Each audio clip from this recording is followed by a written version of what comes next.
Viajámos até ao arquipélago da Madeira, onde conhecemos uma comunidade de estudantes que escolheu aprender ao seu ritmo e de acordo com as suas disponibilidades. Fomos ao encontro de Vítor, responsável de uma loja de tintas.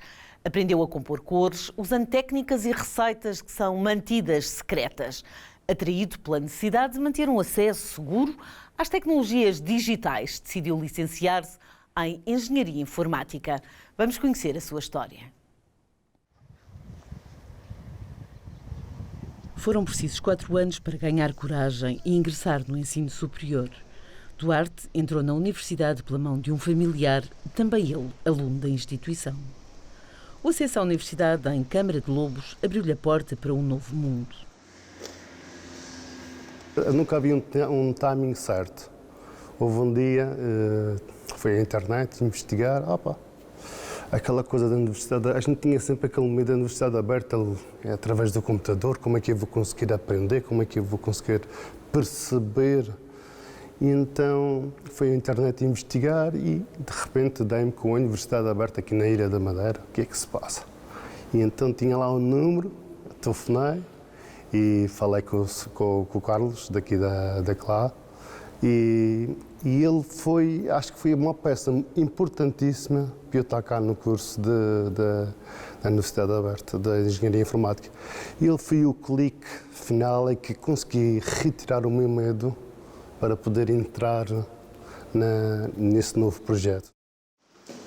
As visitas ao Centro Local de Aprendizagem passaram a fazer parte das rotinas de Duarte. Aqui encontra acolhimento e todas as suas dúvidas são esclarecidas presencialmente. Tudo bem, Carlos, Duarte? como é que vai-se? Tudo bem, como é que vão as aulas? Está tudo bem, mais ou menos.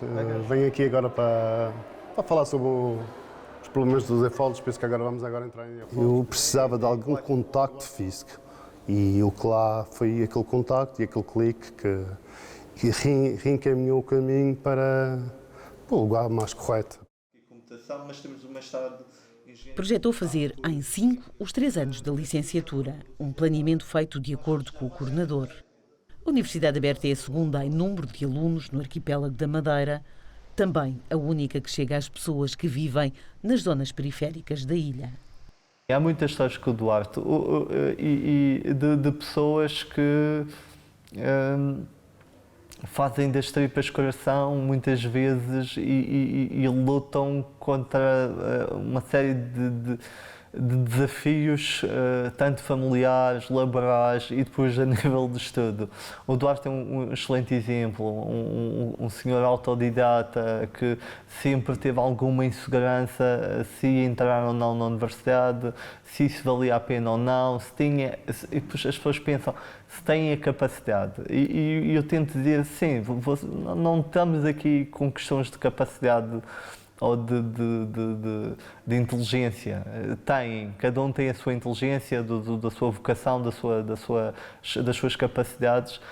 Têm de confiar em si, pensar que o cérebro é um músculo e tal como o músculo vai entrar agora num ginásio que tem uma série de dificuldades, mas depois ao longo do tempo fica cada vez mais fácil porque o músculo já está a funcionar melhor e vocês já estão a tentar perceber. Mas há uma certa insegurança da parte desse público que é, já não estudo há 20 anos, já não estudo há 15, eu quase já não sei fazer uma frase, mesmo quando há os exames de acesso aos maiores de 23, por exemplo. Eu tento tentar relaxá-los ao máximo porque há muita gente que talvez inconscientemente faz no seu dia-a-dia um teste com introdução, desenvolvimento e conclusão, um teste argumentativo, mas chega ali, o que é um teste argumentativo? E eu tento dizer que está aí tudo dentro, não é uma questão da pessoa ter ou não capacidade, é do quão quer esse objetivo que está a começar a fazer com a entrada da Universidade Aberta e dentro da licenciatura o quão consegue no seu dia-a-dia ter 1, 2, 3 horas em que religiosamente, disciplinadamente consegue estar no computador. E digo que a solução, muitas vezes digo na brincadeira aos nossos estudantes e digo que há uma valência que eles têm de aprender que é sentar o rabo, ou seja, estar sentado. Aprendi também ouvi outros relatos de outros alunos, quando escreveram-se na engenharia informática, escreverem-se em muitas e desistiram.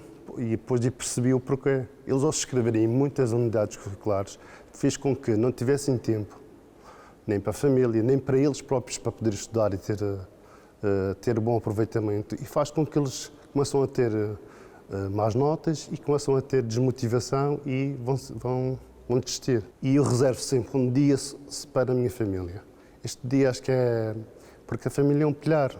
Se a gente não dermos tempo também para ele, apesar do apoio que vem da nossa cara metade, se nós não tivermos também tempo para eles, isto é como uma flor, é como não deitarmos água e ela acaba por murchar e desaparecer.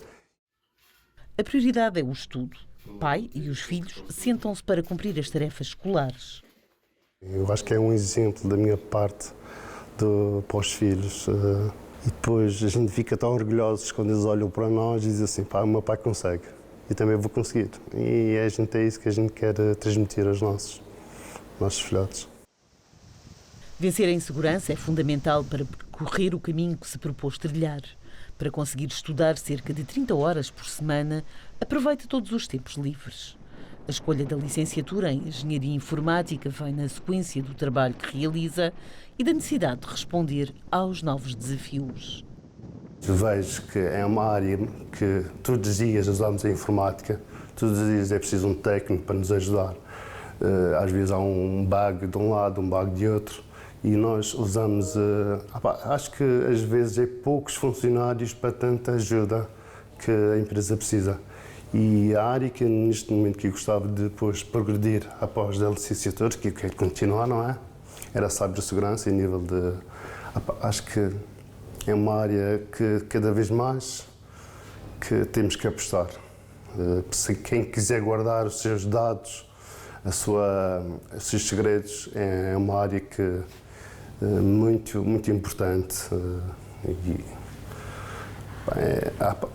Eu acho, e a empresa neste momento também está a apostar bastante nessa área de cibersegurança.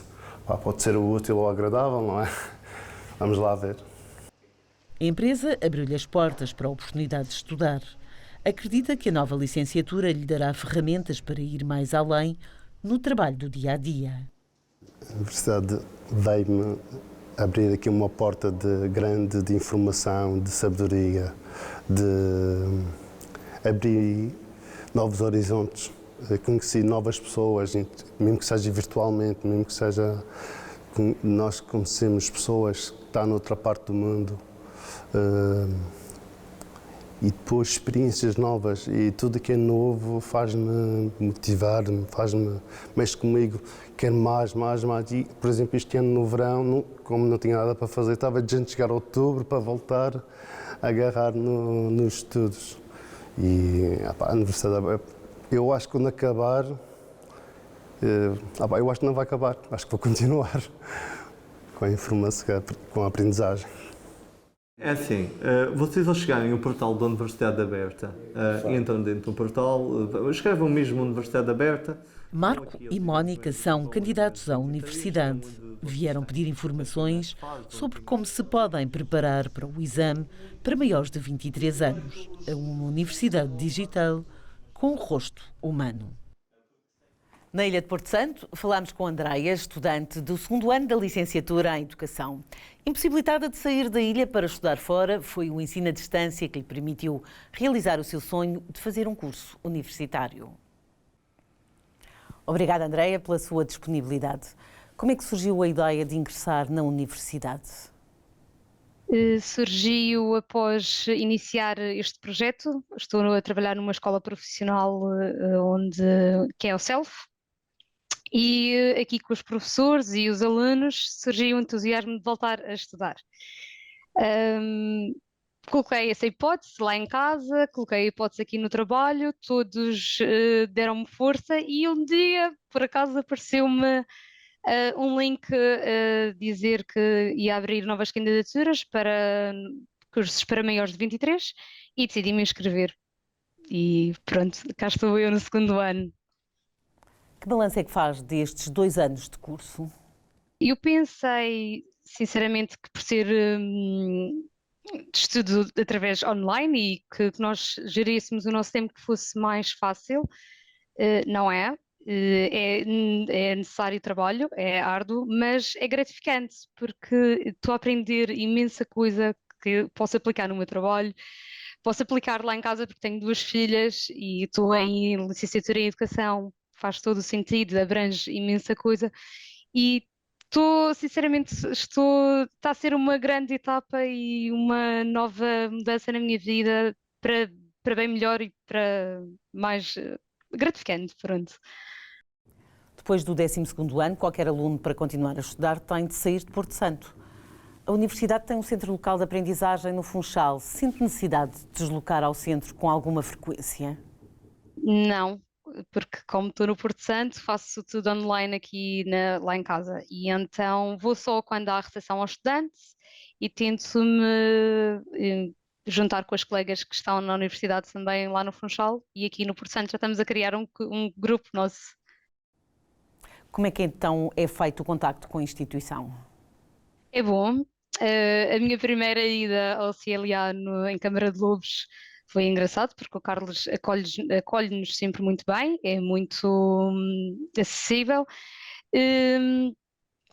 A minha primeira ida lá foi para fazer o exame, para realizar o exame. Fiquei muito nervosa, porque era um exame de português e o texto em si não era bem o que eu mais esperava. Vinha a falar sobre futebol, ou seja, não é bem a minha área. Um texto, um excerto sobre os jogadores de futebol, mas pronto, fiz o exame e o Carlos recebeu bem e sempre nos apoiou, sempre nos ajudou a esclarecer certas dúvidas e sempre foi prestável para connosco, tanto online como na recepção aos estudantes que fizemos presencialmente. André, o que é que vai mudar profissionalmente depois da licenciatura? Já tenho alguns projetos em mente, já tenho previsões para o futuro, ou seja, não pretendo ficar só pela licenciatura, pretendo pronto, ou mestrado, ou ainda estou a averiguar, mas já tenho o primeiro ano que eu tive nesta licenciatura e tive algumas disciplinas que me atraíram muito e me chamaram a atenção e houve certos temas que eu refleti e acho que era bom aplicar aqui no Porto Santo. Está a perceber? Então acho que vou investir nisso. Já tenho um projeto em mente.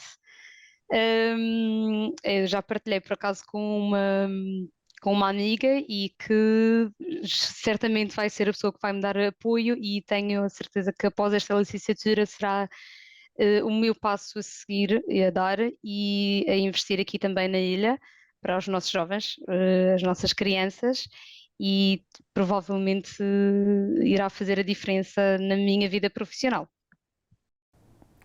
O que é que diria alguém que tem dúvidas se pode ou não continuar a estudar, sendo mais velho e estando a trabalhar? Diria que não é tarde para voltar a estudar, porque eu tive quase 20 anos sem estudar. Infelizmente não consegui por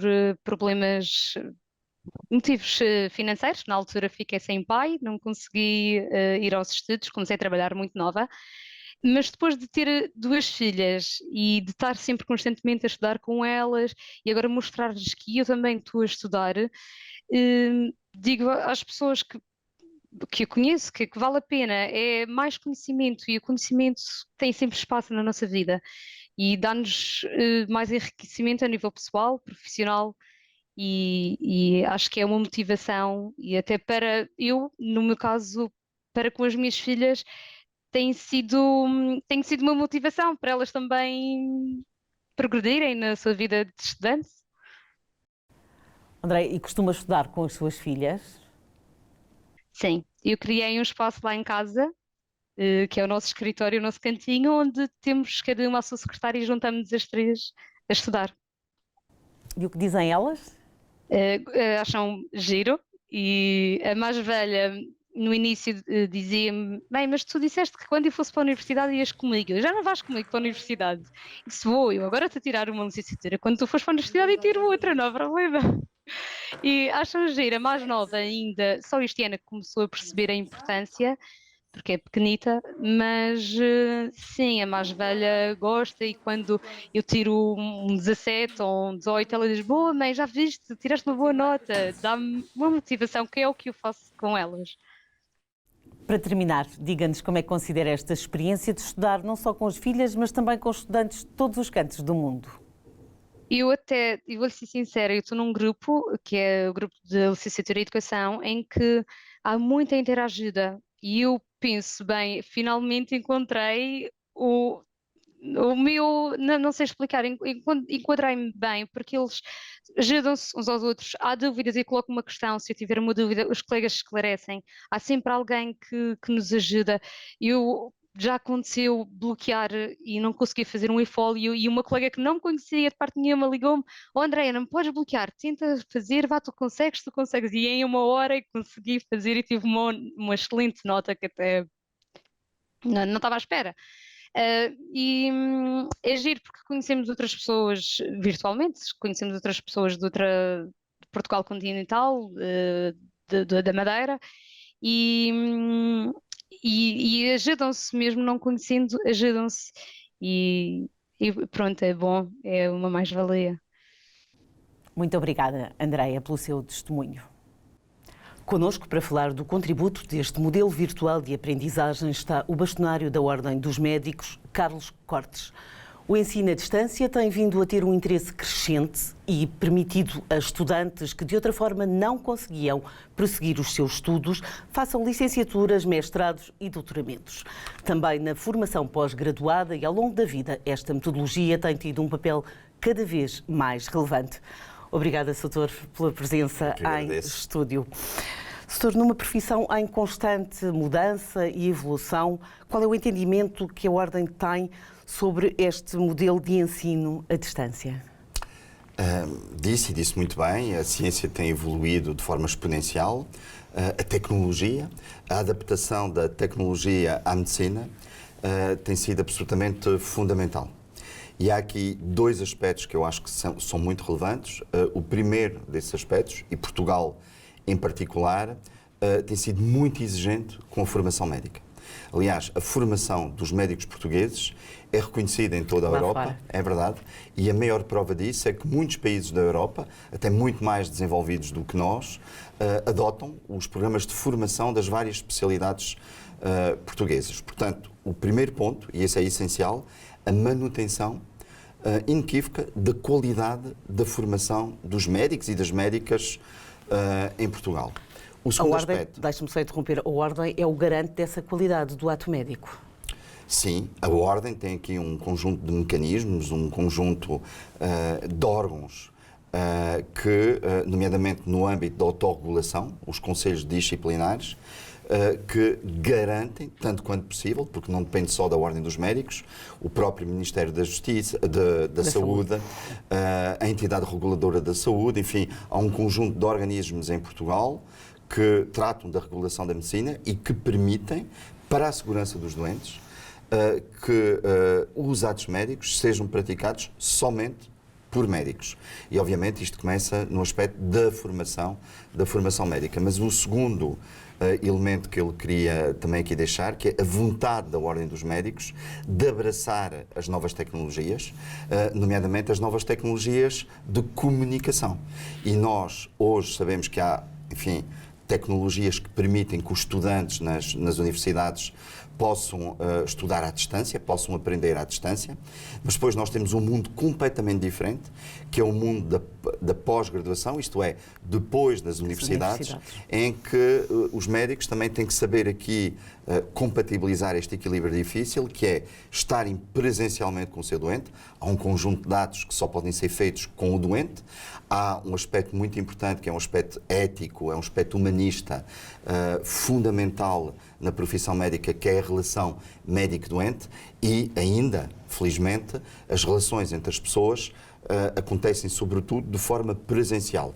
Mas não descurando aqui outro aspecto, que são estas novas áreas da telesaúde, em que os doentes, mesmo à distância, podem ser, por exemplo, diagnosticados na dermatologia, por exemplo, muitas vezes são tiradas fotografias e são enviadas para um especialista em dermatologia, podem ser monitorizados, há um conjunto de elementos, a frequência cardíaca, aspectos ligados com a cardiologia e outros que podem ser monitorizados à distância, e nós temos algo que se desenvolveu muito durante a pandemia, que infelizmente, enfim, não manteve esse desenvolvimento, mas que ainda, mesmo assim, tem sido alargado, que é a teleconsulta. Isto é, a possibilidade de um doente estar do outro lado do país e de estar em consulta com o seu médico. Isso é possível, mas tem que ser regulado. Tem que haver aqui normas muito estritas para preservar, em primeiro lugar, a confidencialidade do doente, a confidencialidade da consulta, para o médico também ter a segurança que do outro lado está aquele doente em questão. Portanto, há aqui questões ligadas à identificação do doente, e depois há aqui questões muito importantes para nós, que são as questões éticas e deontológicas dessas consultas, em que o médico também é sujeito a um conjunto de regras. Desde logo, quando ele faz essa teleconsulta, ele tem que estar num ambiente médico também, não pode estar sentado no sofá da sua sala de jantar, por exemplo. Ele tem que estar num gabinete. E porquê é que eu falo da teleconsulta e da telemedicina? Porque esta área da pós-graduação, da formação médica pós-graduada, ela é feita a nível assistencial. Nós aprendemos com os doentes, nós aprendemos com os médicos especialistas, os orientadores, os médicos que têm mais experiência. Portanto, isso tudo também é muito relevante para a formação médica. Nesta relação médico-doente que falávamos, nós tínhamos ideia que esta relação médico era muito mais próxima, o médico observava, tocava, escutava. Perde-se na telemedicina? Eu acho que nós temos que saber sempre ser equilibrados e saber acompanhar os tempos em que vivemos, o momento em que estamos a viver. E, de facto, tem havido um grande desenvolvimento destes sistemas de comunicação à distância, e nós temos aqui outro problema, e é fundamentalmente por causa disso, que é o acesso dos doentes aos cuidados de saúde. Se todos os doentes conseguissem com facilidade ter acesso a um médico, nós estaríamos certamente aqui a falar de uma concepção diferente. Mas neste momento há falta de médicos em Portugal e há falta de médicos em muitos países, nomeadamente da União Europeia. De forma que temos que encontrar aqui soluções para os doentes terem acesso a cuidados de saúde.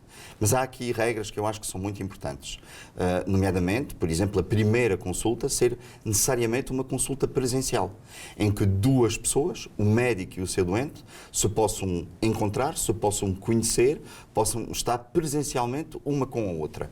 Eu acho que isso é absolutamente essencial.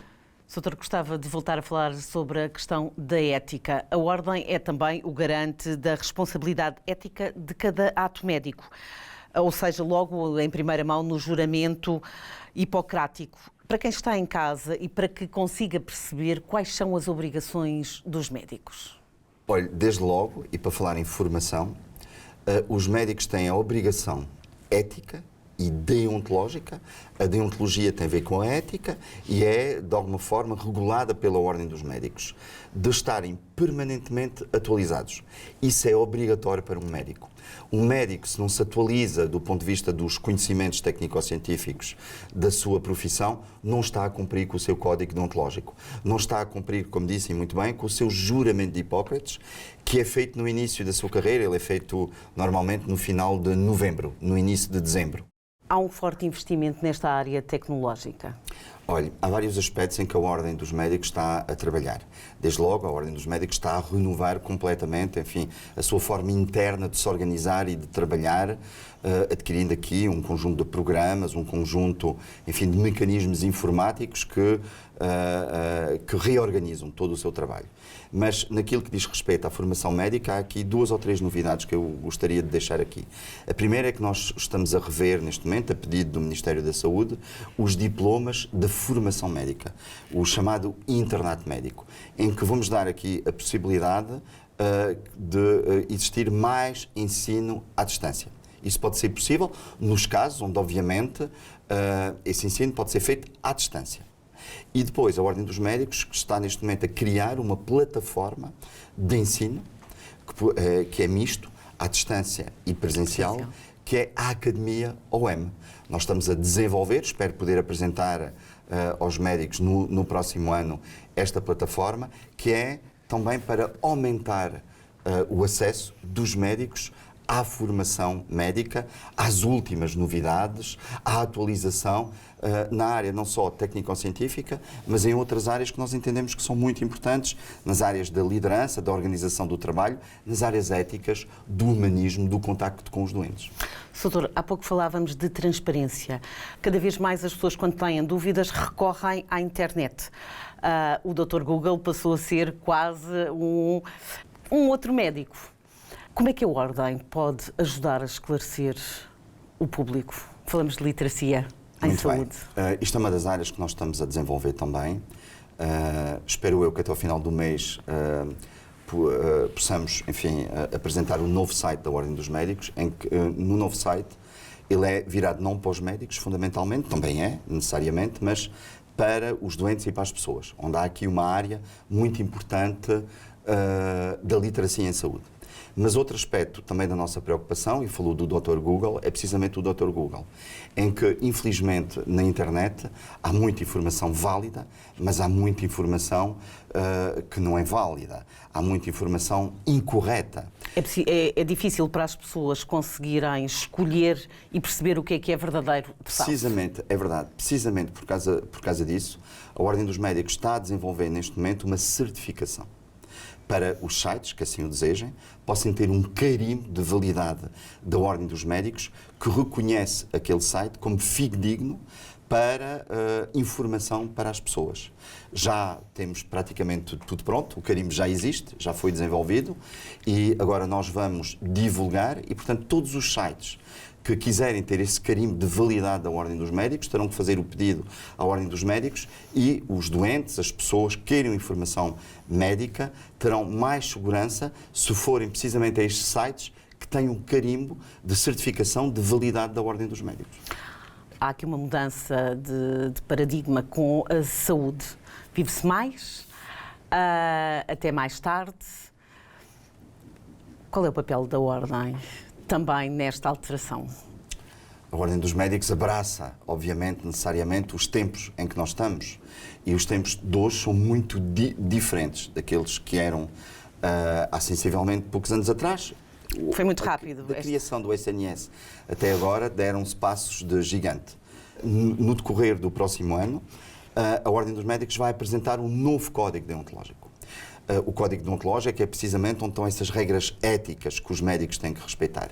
E esse novo código deontológico tem aqui uma área que é muito importante, que é a adaptação aos novos aspectos da sociedade. Há muitas questões, por exemplo, da eutanásia, da interrupção voluntária da gravidez, da objeção de consciência, dos direitos das pessoas, que hoje têm contornos muito diferentes daquilo que tinham há 20 ou 30 anos atrás. E a Ordem tem que acompanhar, obviamente, esses aspectos, mantendo aqui também uma postura muito ética e muito na defesa das pessoas e do seu direito a ter cuidados de saúde, que é essa, fundamentalmente, a missão da Ordem dos Médicos, garantir que as pessoas tenham um acesso a cuidados de saúde de qualidade. E eu não me vou demitir dessa missão. Doutor, grandes novidades e obrigada por ter feito aqui, não só para os médicos, mas para quem em casa nos está a ouvir. Falamos hoje da necessidade de garantia de qualidade no ato médico, da comunicação entre o médico e o doente e da importância da formação continuada ao longo da vida, numa profissão que tem tido uma evolução técnica e tecnológica muito grande nos últimos anos. Já sabe, nós voltamos dentro de 15 dias. Até lá, fique bem.